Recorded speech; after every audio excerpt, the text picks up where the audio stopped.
Assalamualaikum warahmatullahi wabarakatuh. Waalaikumsalam warahmatullahi wabarakatuh. Bismillahirrahmanirrahim. Alhamdulillahi rabbil alamin.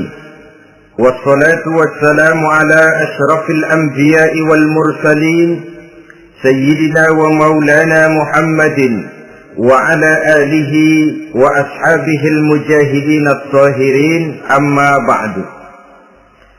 Saudara-saudara kaum muslimin rahimakumullah, agama mengajarkan bahwa di dalam melaksanakan segala macam pekerjaan hendaklah dilaksanakan dengan penuh hati-hati dan perhitungan.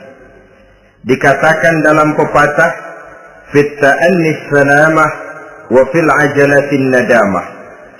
Di dalam keberhati-hatian itu ada keselamatan, dan di dalam sikap tergesa-gesa, di dalam sikap terburu-buru biasanya mengandung penyesalan. Tetapi ada 5 perkara yang malah memang harus dikerjakan secara buru-buru. Apa yang 5 perkara itu? Pertama, mengubur jenazah. Tidak baik kalau jenazah itu disemayamkan sampai 2-3 hari di rumah. Dan yang lebih baik mengubur jenazah itu adalah di tempat di mana dia meninggal. Contohnya adalah baginda Nabi. Beliau kelahiran Mekah. Beliau wafat di Madinah, maka di Madinah itulah beliau dimakamkan dan bukan di kota Mekah.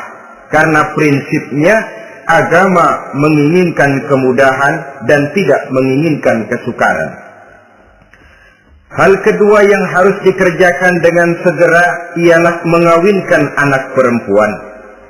Apabila kita mempunyai anak perempuan, sudah sampai usianya untuk memasuki ambang pintu pernikahan, dan dia sudah minta untuk dinikahkan, maka segeralah orang tua menikahkannya atau mengawinkannya. Sebab biasanya anak perempuan, apalagi di zaman sekarang, kalau tidak segera dikawinkan oleh orang tuanya, dikhawatirkan dia akan kawin sendiri. Dan itu tentu akhirnya akan merepotkan kedua orang tuanya. Hal ketiga yang harus dikerjakan dengan segera dan buru-buru ialah membayar hutang. Apabila kita sudah berhutang kepada seseorang dan sudah ada uang untuk membayarnya, bersegeralah untuk membayar. So kalau ditunda besok, lusa atau hari minggu depan, dikhawatirkan uangnya akan terpakai untuk kepentingan-kepentingan yang lain, dan hutang akan tetap tinggal hutang, tidak pernah terbayar adanya. Hal keempat yang harus disegerakan ialah menghidangkan makanan untuk orang musafir yang kebetulan menjadi tamu di rumah kita. Dan hal yang kelima yang harus dilakukan dengan buru-buru, dengan segera, bertaubat apabila mengerjakan perbuatan dosa. Hal kelima inilah yang akan kita bicarakan pada pertemuan kita kali ini, yaitu tentang taubat kepada Allah Subhanahu wa ta'ala.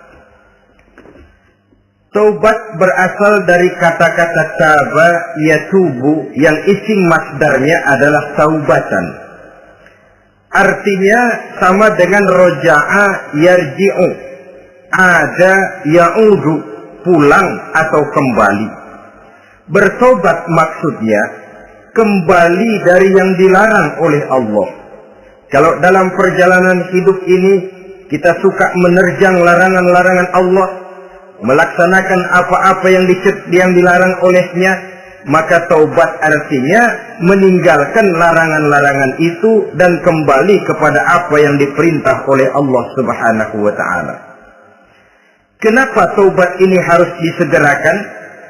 Karena makhluk bernama manusia ini sulit melepaskan diri dari dosa dan salah. Nabi bersabda, kullu bani Adam khatta'un wa khairul khatta'ina tawwabun. Setiap anak Adam, yakni setiap manusia, pasti mempunyai dosa dan kesalahan. Dan sebaik-baik orang yang mempunyai dosa dan kesalahan ialah orang yang segera bertaubat. Dengan kata lain, orang yang baik sesungguhnya bukanlah orang yang tidak punya salah, karena tidak ada orangnya yang tidak punya salah. Tetapi orang yang baik adalah orang yang apabila melakukan kesalahan, dia segera sadar, dijadikannya kesalahan itu sebagai pelajaran untuk tidak diulanginya lagi pada masa-masa yang akan datang. Inilah yang digambarkan oleh Allah Subhanahu wa taala dalam surah Ali Imran ayat 135. Wallazina idza fa'alu fahishatan, dan orang-orang yang apabila mereka terjatuh ke dalam perbuatan dosa, au zalamu anfusahum, atau berbuat zalim kepada diri mereka sendiri, zakarullaha fastaghfaru li dzunubihim, mereka segera ingat kepada Allah dan memohon ampun terhadap dosa yang pernah mereka kerjakan. Saudara-saudara kaum muslimin rahimakumullah, sejak awalnya iblis memang sudah memproklamirkan diri di hadapan Allah Subhanahu wa taala. Apa kata iblis? Ya Rabbi wa izzatika la azalu aghwi bani Adam ma damat arwahuhum fi ajsadihim. Ya Allah, demi kemuliaan-Mu saya bersumpah, kata iblis, saya akan selalu memperdayakan anak-anak Adam. Saya akan selalu menggoda manusia selama ruh mereka masih ada di dalam jasad mereka. Jadi selama ruh masih ada di dalam jasad, selama itulah iblis akan selalu berusaha menggelincirkan manusia untuk jatuh ke tempat-tempat salah dan ke tempat-tempat dosa. Tetapi kemudian Allah juga memberikan jaminan. Allah menjawab proklamasi iblis ini, wa izzati wa jalali ya mal'un la azalu aghfiru lahum mastaghfaru. Demi kehormatanku, demi kemuliaanku, hai mal'un, hai yang terkutuk, hai iblis, kalaupun engkau selalu memperdayakan manusia, kalaupun engkau selalu menipu dan menggoda mereka sepanjang ruh mereka masih ada di dalam jasad, aku akan senantiasa memberikan ampun kepada mereka sepanjang mereka memohonkan ampun kepadaku. Inilah jaminan dari Allah Subhanahu wa ta'ala. Saudara-saudara kaum muslimin rahimakumullah, oleh karenanya apabila kita berbicara tentang taubat, artinya kita berbicara tentang tingkah laku kita dalam kehidupan sehari-hari. Apa yang harus kita lakukan untuk sempurnanya satu taubat? Pertama, menyesal terhadap dosa yang pernah kita lakukan. Kadang-kadang ada juga orang bertaubat, tapi bukan nyesal terhadap dosa yang dia kerjakan, malah puas katanya. Dia ngomong sama teman-temannya, saya dulu zaman muda sudah kenyang judi, kenyang zina, kenyang mabuk-mabukan, sudah puas. Sekarang tinggal benernya saja, saya sudah taubat. Taubatnya sih bagus, tapi puasnya itu yang jelek. Kenapa harus dikatakan puas? Bukan puas, menyesal. Menyesal saya dulu. Kenapa hanyut terjebak dosa? Kenapa tenggelam di meja judi? Kenapa tenggelam di minum-minuman keras? Kenapa hanyut kepada perbuatan munkar dan maksiat? Saya menyesal sekali. Menyesal diperintah dan bukan malah puas.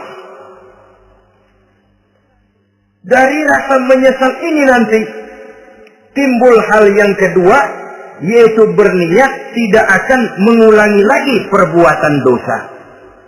Kalau menyesal tapi masih diulangi lagi, itu belum taubat yang sebenarnya. Saya kapok, menyesal, tidak mau minum minuman keras lagi. Besok tidak ada minuman keras, malah pusing, nyari ke sana kemari. Itu belum taubat yang sebenarnya. Jadi setelah menyesal, berniat tidak akan mengulangi lagi perbuatan dosa itu. Kalau menyesal tapi masih diulanginya lagi, itu sama saja dengan main-main. Saudara-saudara kaum muslimin rahimakumullah, Barangkali itu yang orang namakan dengan taubat sambal namanya. Kita kalau makan nasi pakai sambal, pedesnya bukan main, repot, marah, ngomel. Gila, sambal pedes bukan main, taubat sama sambal. Taubat sama sambal katanya. Tapi 2-3 hari kemudian dia makan lagi, nggak ada sambal, nyari. Kemarin sudah taubat 2 hari kemudian malah nyari. Ini bukan taubat yang sebenarnya.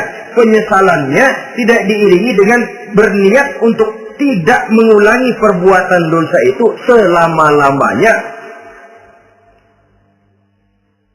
Saudara hadirin, kita sudah taubat, tidak mau lagi minum minuman keras. Datang teman, minumilah. Nggak mau. Kenapa? Saya sudah taubat. Yang benar. Benar. Kalau dibayarin, udah. Jadi rupanya taubatnya itu cuma karena nggak ada yang bayarin. Begitu datang yang bayarin, berangkat lagi. Itu belum lagi merupakan taubat yang sebenarnya. Begitu juga kita taubat dari meja judi. Pada waktu sudah buras, bangkrut, habis-habisan, mungkin menyesal, mungkin bertobat. Inilah akibatnya judi, rumah tangga berantakan, harta buras, anak terlantar, uang tidak ada. Tobat, saya tidak mau lagi-lagi tenggelam di meja judi. Pada saat kondisinya bangkrut, itu yang diucapkan. Tapi 2-3 hari, 4-3 minggu, 1 bulan kemudian rezekinya banyak, makmur lagi, usahanya maju lagi, lupa lagi dia kepada ucapan sebelumnya, akhirnya sedikit demi sedikit tenggelam kembali di meja judi. Ini pun belum merupakan taubat yang sebenarnya. Jadi untuk sempurnanya taubat, yang pertama menyesal terhadap dosa yang telah dilakukan, yang kedua berjanji tidak akan mengulangi lagi, kemudian yang ketiga meninggalkan perbuatan jahat itu untuk selama-lamanya. Dengan kata lain, kalau memang taubat tidak mau minum lagi, talak 3 itu minuman keras. Kalau memang niat tidak akan berjudi lagi, talak 3 itu segala macam bentuk perjudian, meninggalkan perbuatan jahat. Yang keempat, menunaikan semua fardu dan kewajiban. Sebab barangkali pada saat kita tenggelam dalam dosa, perintah-perintah Allah, jangankan yang sunnah, yang wajib saja sering kita lalaikan. Maka apabila diri telah berniat melaksanakan taubat, maka tunaikan semua kewajiban yang disyariatkan oleh agama kepada kita. Yang kelima, meminta halal kepada para lawannya dengan termasuk mengembalikan hak milik orang lain. Ini kalau menyangkut hukukul adamiyin atau hak-hak manusia. Jadi kalau kita berdosa kepada sesama manusia, Allah belum akan menerima taubat kita kalau kita belum minta maaf kepada yang bersangkutan. Adapun kalau kita sudah minta maaf tapi yang bersangkutan tidak mau memberikan maaf, itu urusan dia kepada Allah. Urusan kita adalah meminta maaf kepada yang bersangkutan. Hal yang keenam, mendidik atau melatih diri untuk bertaat kepada Allah. Sebagaimana kita dulunya telah melatih diri, memperturutkan diri untuk berbuat durhaka. Lalu memperbaiki yang dimakan dan yang diminum. Itu juga merupakan ciri dari orang-orang yang melaksanakan taubat kepada Allah Subhanahu wa ta'ala. Kemudian apalagi memperbanyak istighfar di dalam kehidupan. Disabdakan oleh Nabi, "Inna likulli da'in dawa'un wa dawa'u dzunubi al-istighfar." Sesungguhnya segala macam penyakit tentu ada obatnya, dan obat dari segala macam dosa adalah istighfar. Saudara-saudara kaum muslimin rahimakumullah. Jadi kalau yang terdahulu merupakan perbuatan-perbuatan konkret, maka yang terakhir ini taubat dalam bentuk ucapan berupa memperbanyak istighfar, memohonkan ampun kepada Allah Subhanahu wa ta'ala. Mari kita lihat. Dalam teladan hidup kita, manusia yang hatinya paling bersih, tidak lain adalah Rasulullah sallallahu alaihi wasallam. Beliau sudah mendapat jaminan ampun dari seluruh dosa. Liyaghfir lakallahu ma taqaddama min dzambika wa ma ta'akhkhar, kata Allah. Muhammad, dosamu yang dahulu, dosamu yang sekarang, dosamu yang akan datang jikalau memang ada, seluruhnya sudah mendapat jaminan ampun dari Allah. Tetapi coba lihat dari sejarah perjalanan hidup yang mulia ini. Sungguh pun beliau sudah nyata-nyata mendapat jaminan ampun dari Allah. Beliau mengatakan, ayyuhan nas, tubu ilallah, fa inni atubu fil yaumi mi'ata marrah. Wahai manusia, bertaubatlah kepada Allah. Maka sesungguhnya saya, kata beliau, dalam satu hari bertaubat 100 kali kepada Allah. Dalam riwayat yang lain, sab'ina marrah, 70 kali beliau mengucapkan istighfar minimalnya dalam sehari semalam. Orang yang sudah nyata-nyata mendapat jaminan ampun dari Allah ini, satu hari satu malam istighfarnya minimal 70 kali. Apatah lagi kita yang nyata-nyata belum mendapat jaminan ampun dari Allah. Di dalam satu hadis diriwayatkan bahwa iblis laknatullah alaih pernah berkata, ahlaktun nasa bizzunubi wal ma'asi. Aku rusak dan aku hancurkan kehidupan manusia dengan dosa dan dengan segala macam perbuatan maksiat.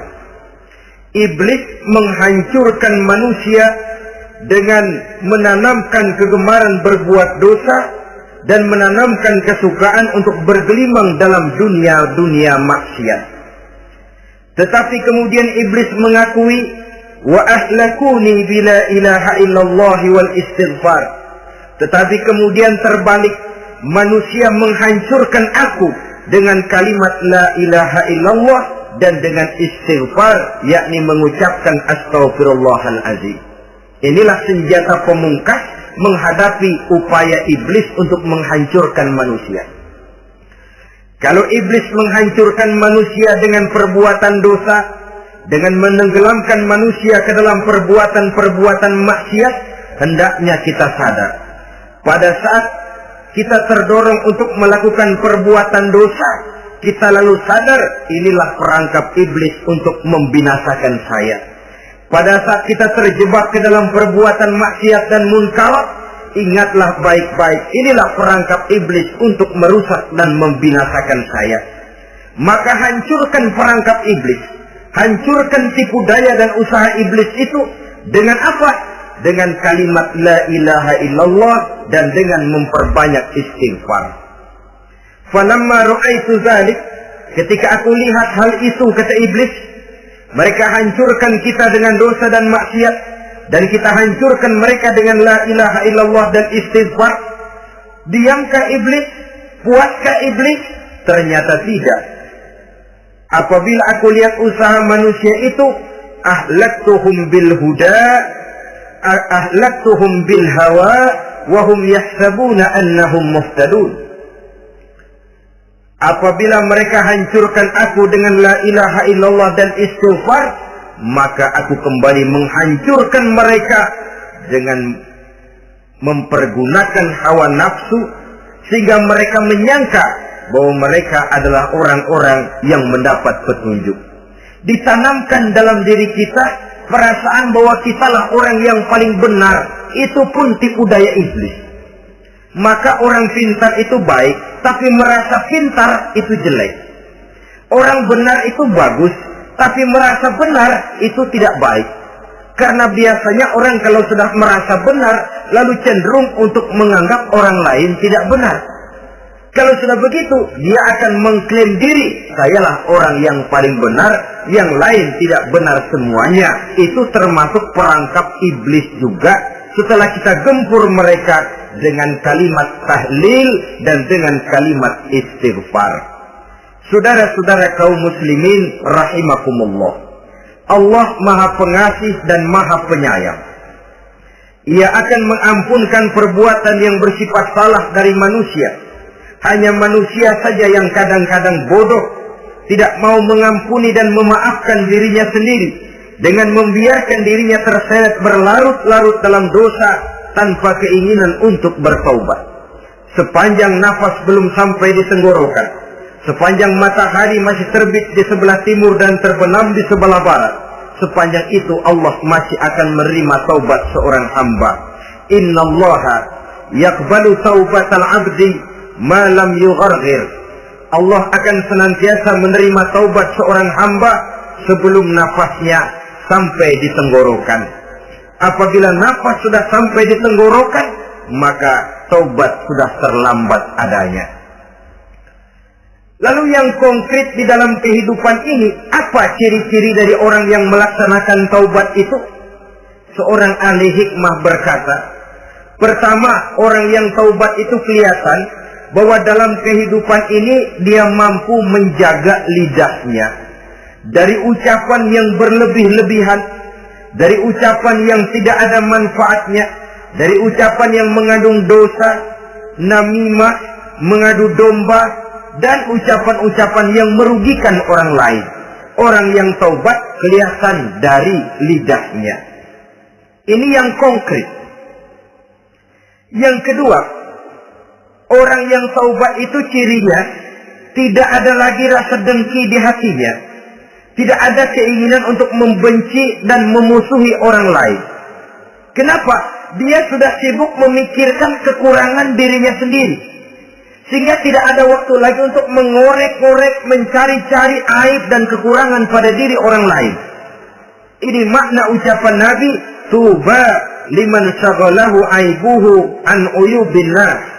Beruntunglah orang yang kekurangan pada dirinya menyebabkan dia cukup sibuk sehingga tidak sempat mencari-cari dan mengorek-ngorek aib dan kekurangan orang lain.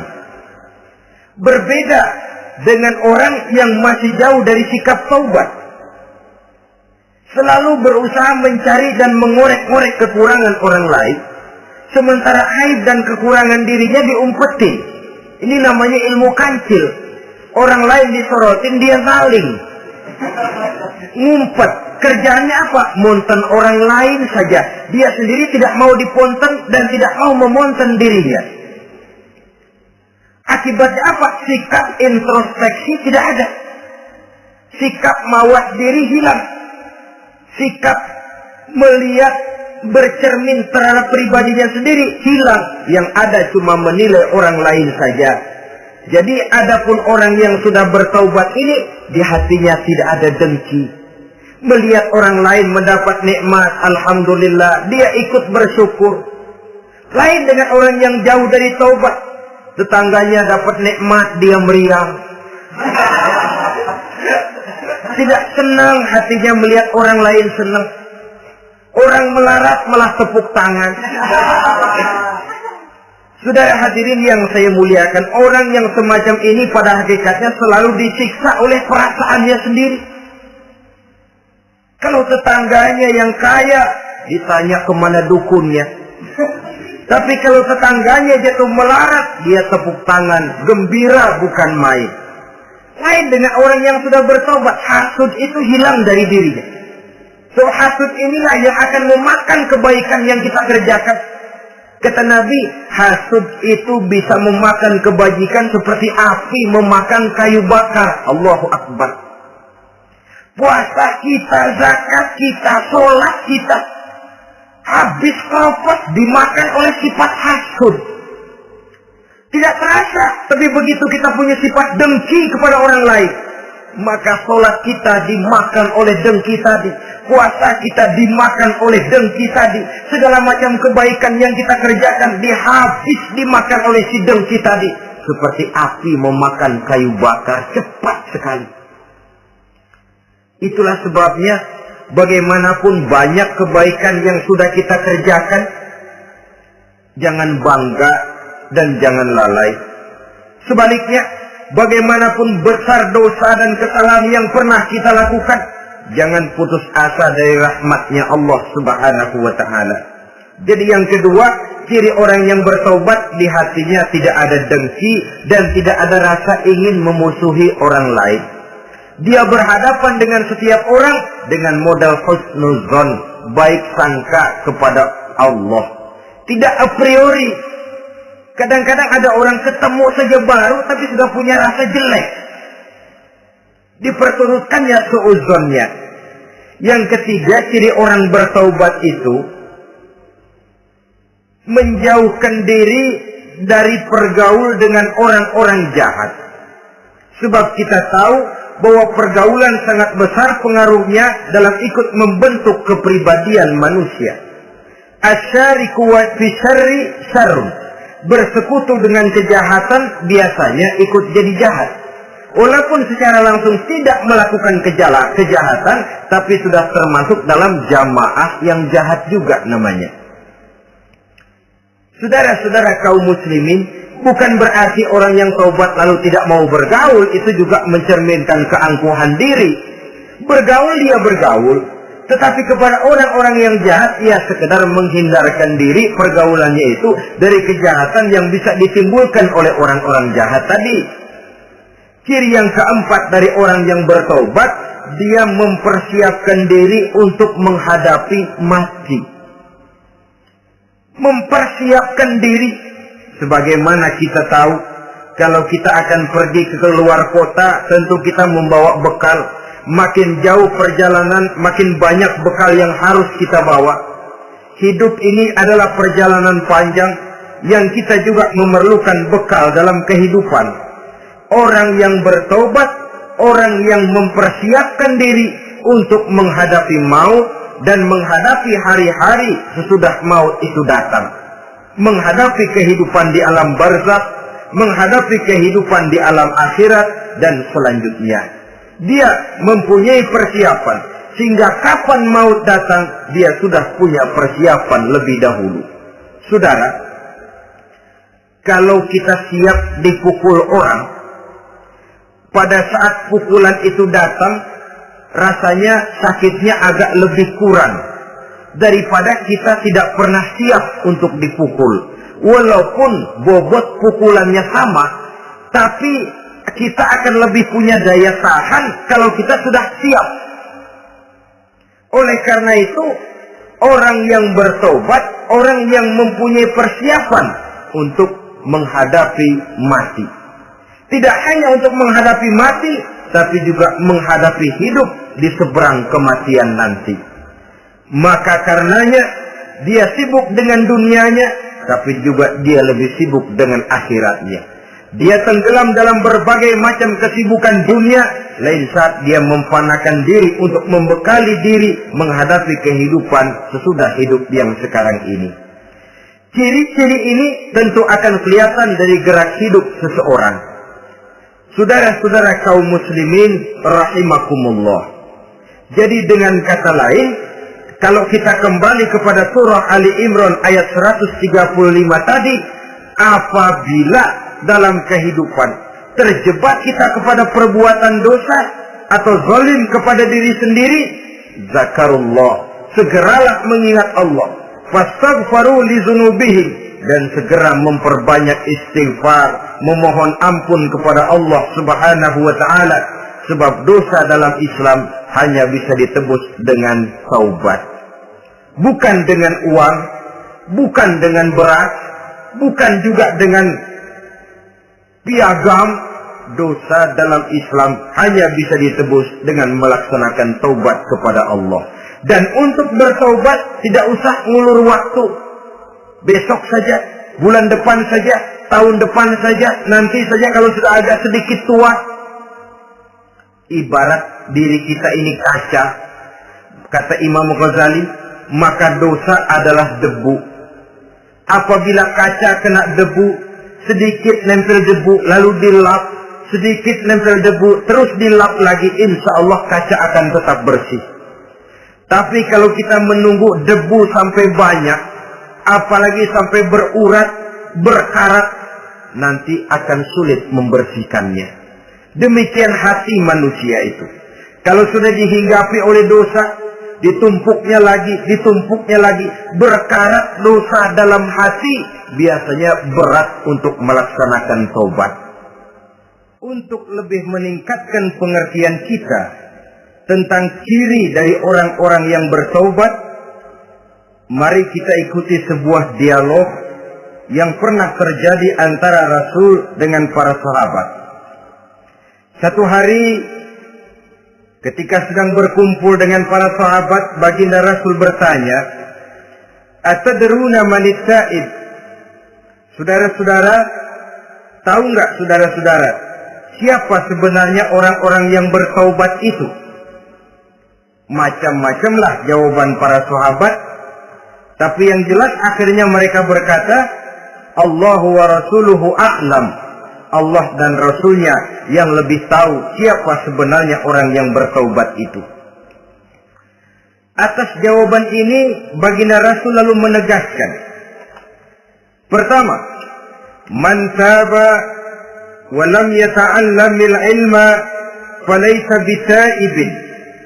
Siapa orang yang mengaku bertaubat kepada Allah, lalu dia tidak mau mencari ilmu, tidak mau belajar, falaysa bita'ibin, maka dia belum termasuk orang yang bertaubat. Jadi di sini jelas bahwa bukan hanya dari dosa kita bertaubat, juga bertaubat dari kebodohan.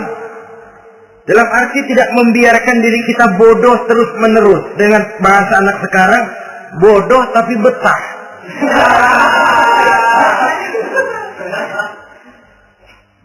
Orang yang mengaku bertaubat tapi tidak menggali ilmu, tidak mau belajar, tidak mau mencari ilmu, tidak hadir di mana majelis taklim, belum dianggap taubat yang sebenarnya.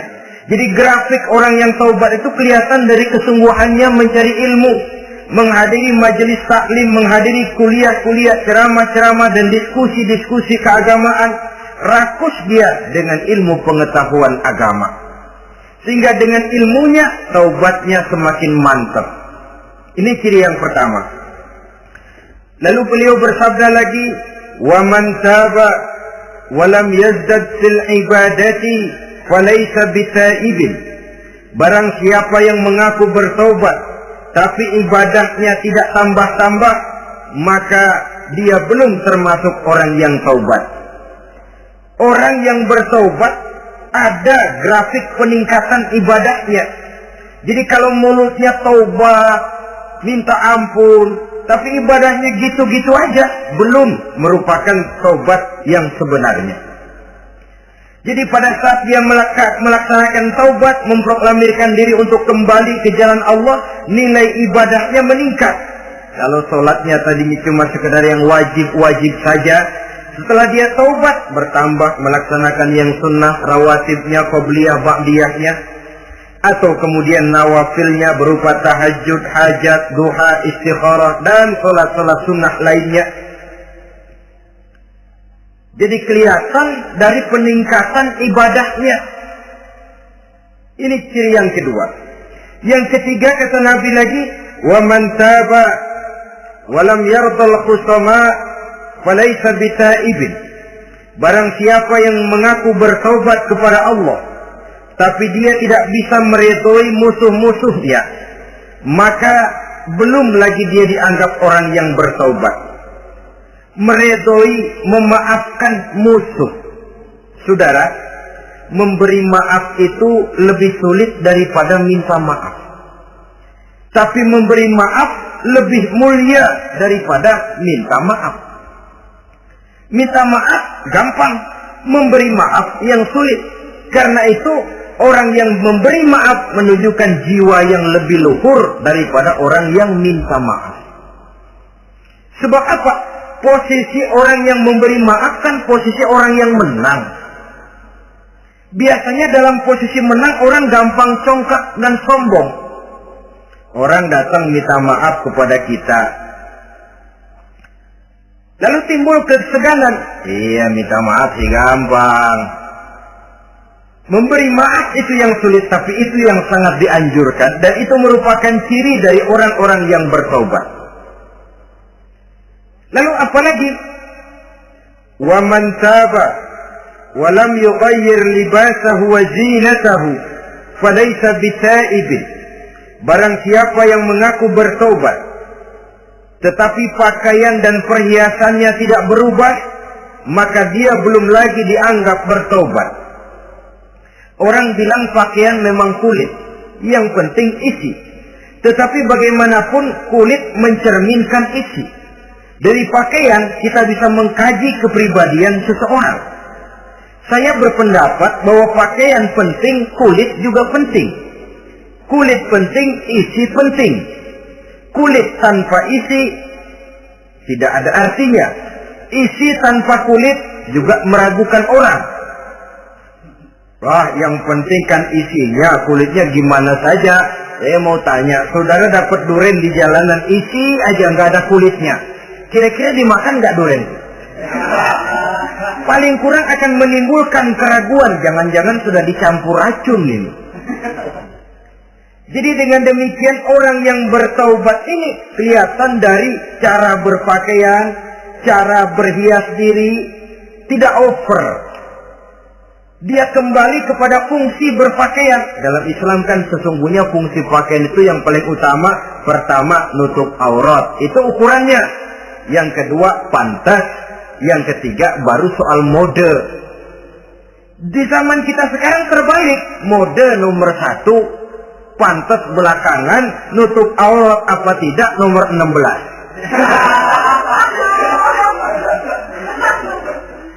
Kalau sudah mode, kita kekurangan pertimbangan. Ini buat saya pantas apa tidak, ini menutup aurat apa tidak. Kita balik. Padahal fungsi berpakaian dalam Islam tujuan utamanya pertama nutup aurat.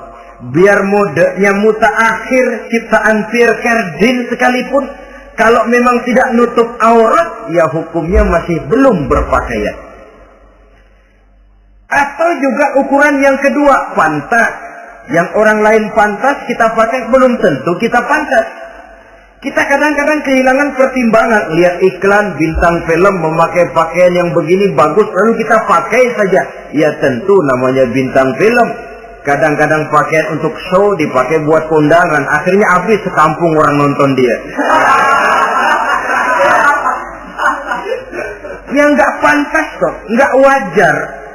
Saudara hadirin yang saya muliakan, orang yang bertobat kelihatan dari pakaian dan perhiasannya. Kalau sudah memakai perhiasan, ya sekedarnya saja. Tidak lalu dengan niat supaya orang tonton, supaya orang lihat, supaya orang tahu dia kaya, supaya timbul decak kagum, asal dia lihat orang lalu wah. Kalau sudah diwahi lalu senang. Saudara hadirin yang saya muliakan. Kemudian kata Nabi lagi, wa man taba wa lam yubaddil ashabahu falaysa bitaibin. Siapa yang mengaku bertaubat tapi pergaulannya dari itu ke itu saja, seperti itu juga tidak mengalami perubahan, maka dia belum lagi dianggap bertaubat. Kalau taubat kita dari judi, jangan bergaul lagi dengan penjudi. Dalam arti jangan berkumpul di majelis judi. Saya sih udah taubat nggak main judi, tapi ngumpulnya di situ terus. Ya bagaimana? Pada akhirnya toh akan terseret juga.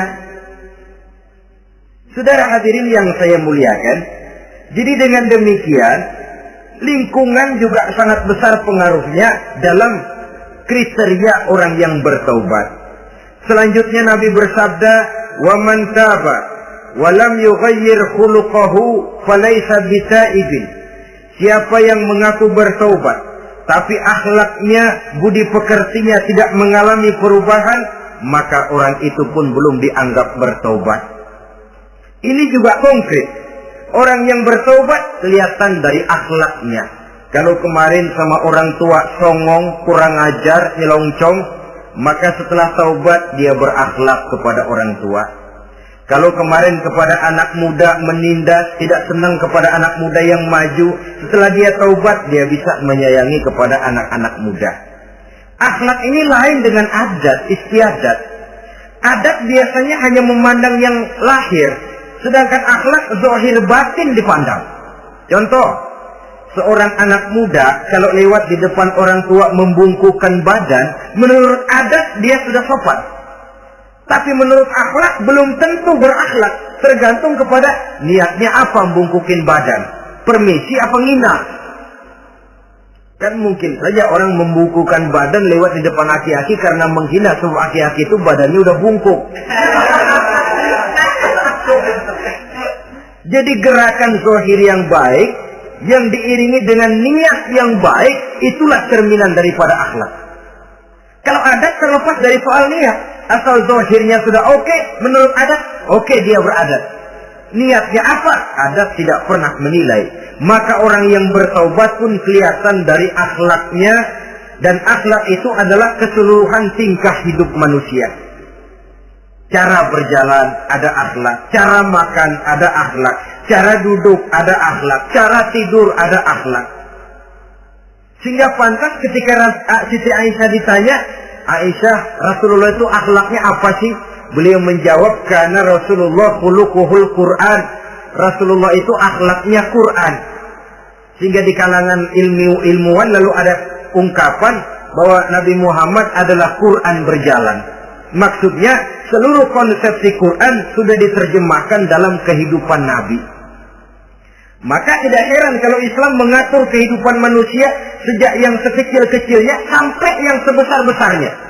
Cara berpakaian ada akhlaknya, kan begitu toh dalam Islam. Saudara diri di depan kaca, ngaca, ada akhlaknya, ada bacaannya. Allahumma kama hasanta khalqi fahassin khuluqi. Sampai saudara masuk ke dalam WC sekalipun ada akhlaknya. Karena akhlak adalah keseluruhan gerak hidup manusia. Orang yang bertobat kelihatan dari perubahan akhlaknya.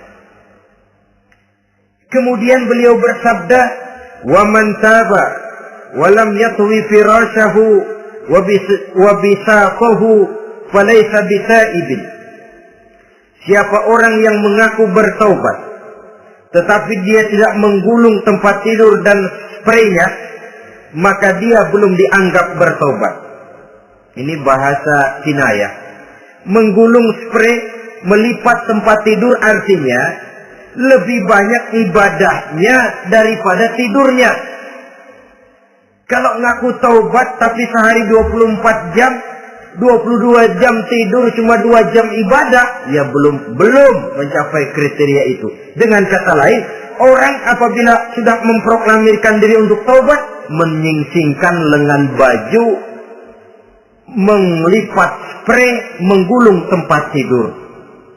Bukan berarti dia tidak tidur-tidur, tetapi bersiap diri untuk melaksanakan ibadah yang pada saat dia terjebak dalam dosa, sudah banyak ibadah yang ditinggalkannya. Saudara-saudara kaum muslimin rahimakumullah. Kemudian beliau bersabda pula, "Wa man taba wa lam yatasaddaq falaysa bisaibin." Barang siapa yang mengaku bertobat, kemudian dia tidak menyedekahkan karunia yang diberikan Allah kepadanya, maka taubatnya belum lagi dianggap taubat yang sebenarnya.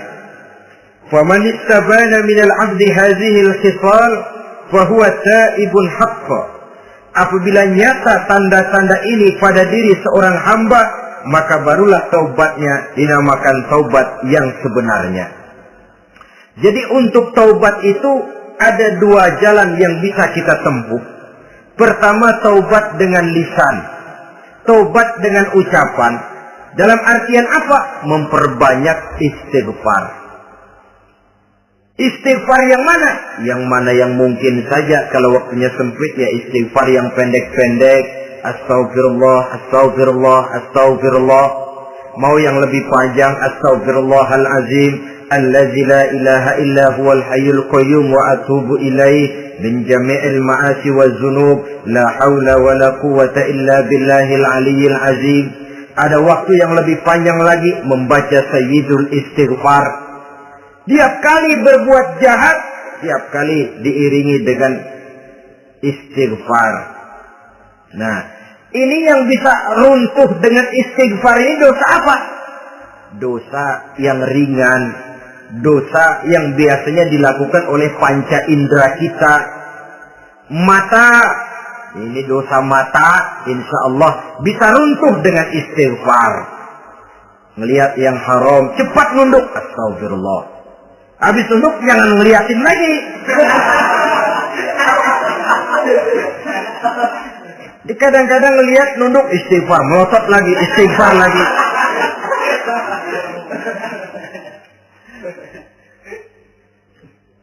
Saudara hadirin yang saya muliakan, kata Imam Ali, nazratul ula laka wasaniyatu alaika. Ini dalam menjaga mata.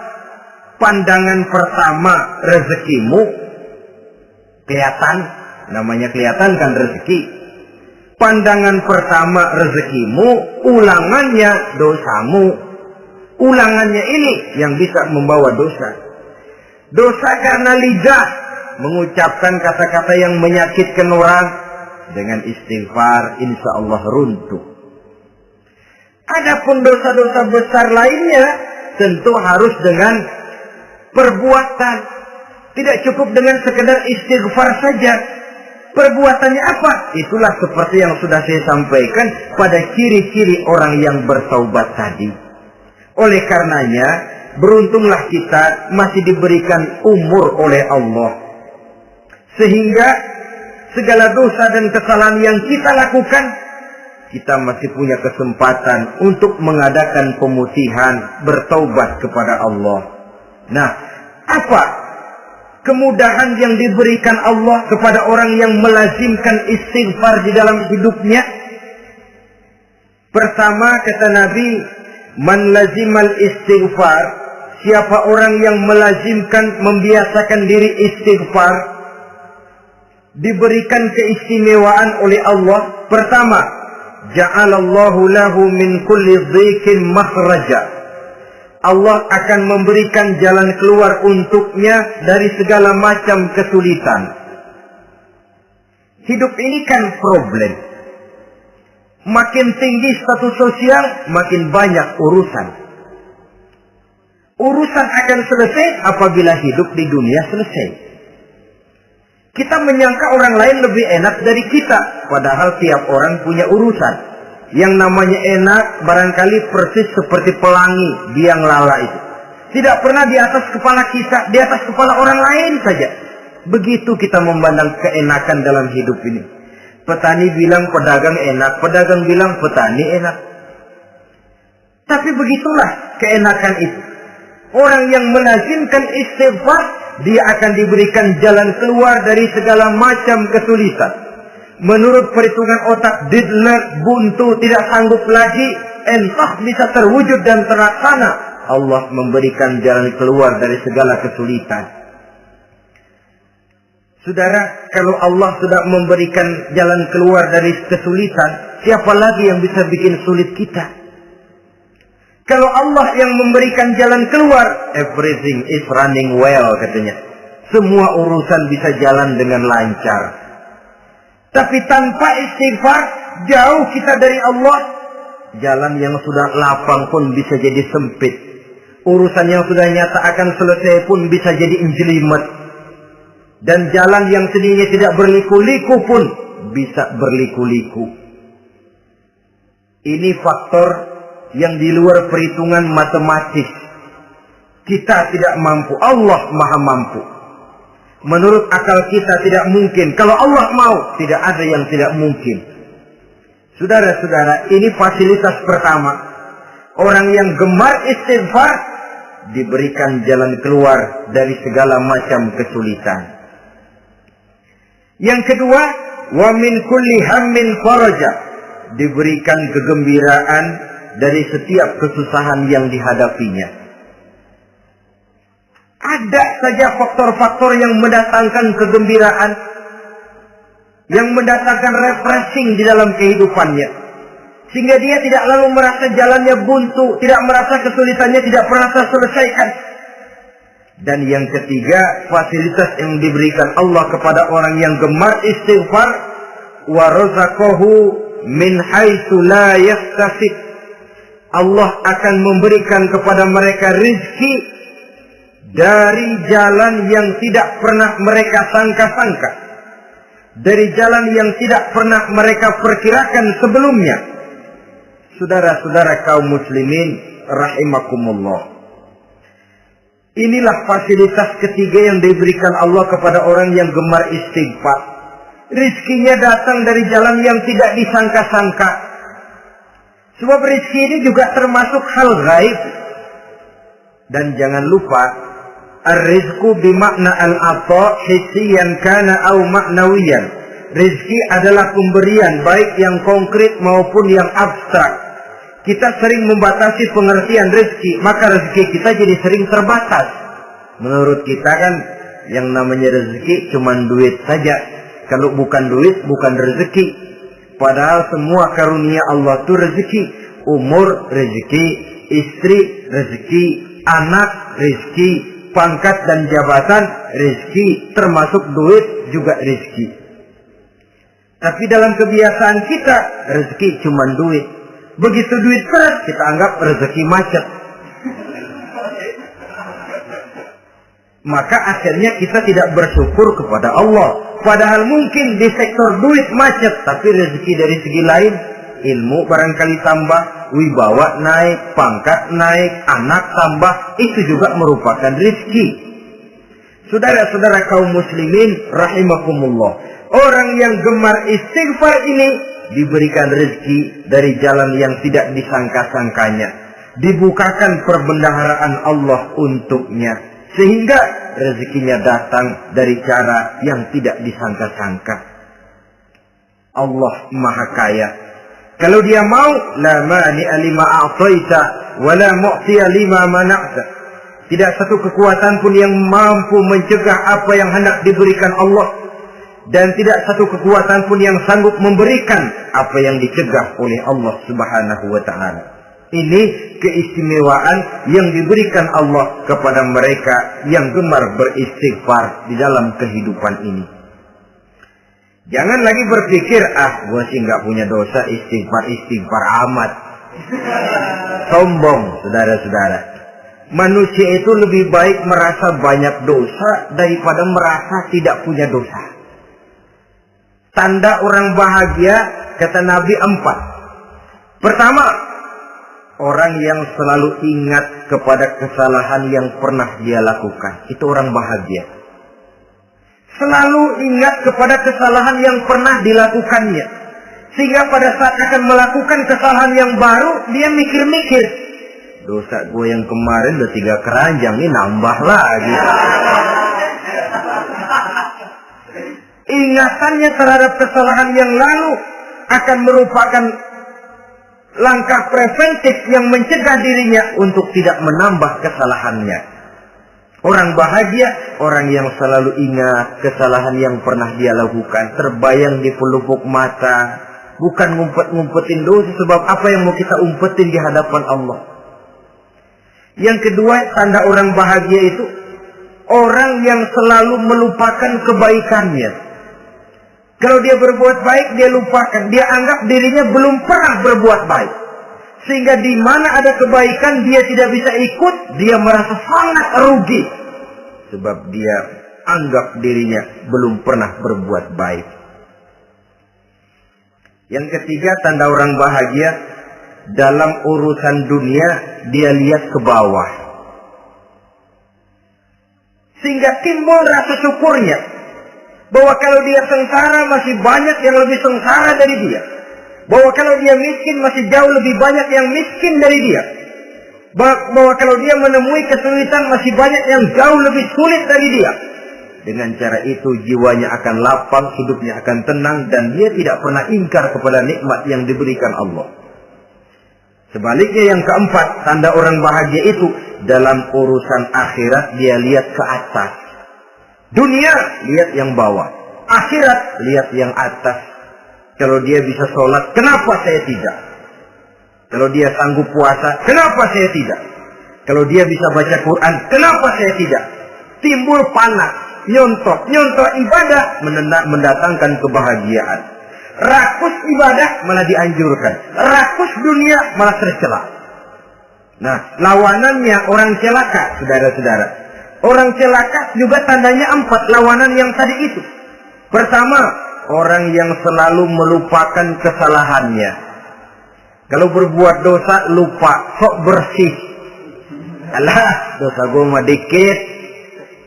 Saudara hadirin yang saya muliakan, orang yang selalu melupakan kesalahan, menganggap dirinya bersih, akhirnya kalau ingin berbuat dosa nggak dimikir-mikir. Tidak ada lagi yang ditimbang-timbang. Selanjutnya, yang kedua, orang celaka itu orang yang selalu mengingat kebaikannya. Akhirnya apa? Timbul sifat nepuk dada, membanggakan jasa. Lahirlah pahlawan-pahlawan kesiangan. Selalu membanggakan diri, nepuk dada. Kalau enggak saya. Itu masjid, kalau enggak saya. Itu pesantren, kalau enggak saya. Itu umat, kalau enggak saya. Memangnya kalau enggak sampean kenapa? Orang yang celaka adalah orang yang selalu menghitung-hitung kebaikan yang pernah dikerjakannya. Keikhlasannya kurang, makin dia hitung, makin kurang nilai pahalanya. Makanya kalau berbuat baik, ya anggap saja buang sampah, gak usah ditengok-tengok, gak usah diingat-ingat, dan gak usah mengharap orang yang kita tempat berbuat baik akan membalas kebaikan. Saudara hadirin yang saya muliakan, yang ketiga tanda orang celaka dalam urusan dunia, melihatnya ke atas. Panasnya timbul, syirik dan dengkinya naik, rakusnya jadi.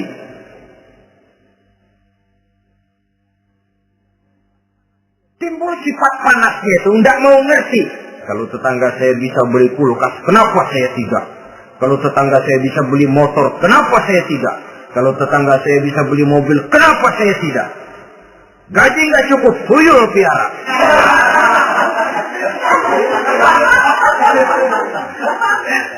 Orang itu kalau sudah didorong oleh rakus kan bisa jadi menghalalkan segala macam cara untuk mencapai tujuan. Dibakar oleh sifat tamak dan rakus bin serakah. Nah, kalau sudah didorong oleh rasa rakus, yang segera tersingkir pertama rasa malu. Orang kalau sudah rakus nggak ada malunya, rasa malunya hilang. Padahal syarat jadi orang itu kan kalau punya rasa malu. Nggak punya rasa malu, kurang syarat jadi orang.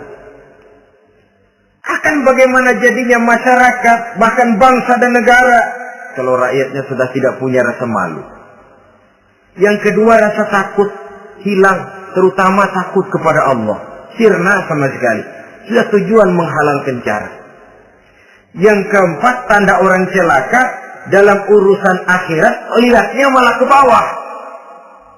Kenapa kamu enggak sholat? Itu bapak anu yang tua enggak, saya enggak lagi.